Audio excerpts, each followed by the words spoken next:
So hi! Welcome and welcome back to my YouTube channel, and for today's tutorial, ituturo ko sa inyo kung paano nga ba mabasa ang mga message sa Telegram kahit hindi natin nasisin. But first, can you subscribe to my channel and don't forget to hit the subscribe button and the bell to notify you for my new updates.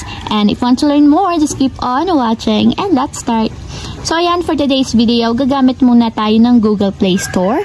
So ayan, dito sa Google Play Store, magda-download lang tayo ng application na gagamitin natin. So dito sa search bar, ang isa-search natin is yung Unseen.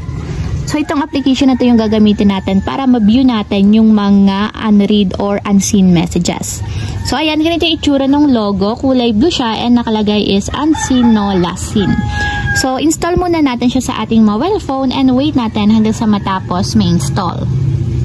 Then, after ma-install, itap lang natin yung open para directly mapunta tayo sa pinakaang application. So, skip lang natin dito yung subscription. Tap lang natin yung X button. So, tap lang natin dito yung next. Then, next. And then, tap ulit natin yung next. And then, dito, tap naman natin is yung give authorization.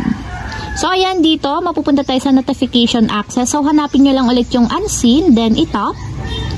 And then dito, hanapin yung switch button sa may allow notification access, and then tap lang natin. Then, may mag-pop up na options, tap lang natin yung allow para ma-enable yung allow notification access. So, dapat ganito yung magiging itsura niya, kulay blue. So, balik tayo dito sa authorization. And then, tap lang natin ulit yung allow. And then dito tap naman natin yung okay.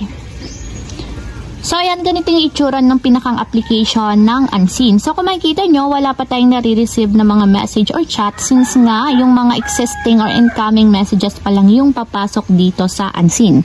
So ayan, magta-try tayo. I-open ko lang yung aking Telegram and magsasend ako ng message. So ayan, magsasend ako ng message dun sa isa kong account. And tingnan natin kung masisin ba siya or hindi. So, ayan, kung makikita na yung nag-send ako and magsiswitch account ako, i-open ko yung isa kong account. And kung makikita nyo, meron na ditong na-receive na 2 messages.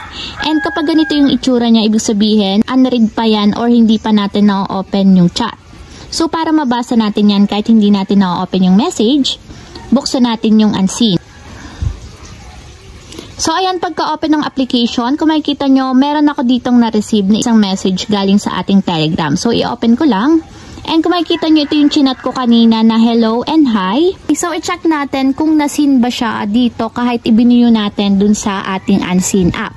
So, makikita nyo, ganun pa rin siya, naka-unread pa rin siya and hindi siya mag-a-appear na sin since nga dun natin sa ibang application binuksan. So, try kong buksan yung aking main account. And kung makikita nyo, hindi talaga siya nakasin. Kasi kung nakasin to, lalabas dyan is 2 checkmark katulad nitong mga nasa taas. So, 2 checkmark lang siya, ibig sabihin, hindi pa siya nasisin dun sa sinenda natin or dun sa aking isang account.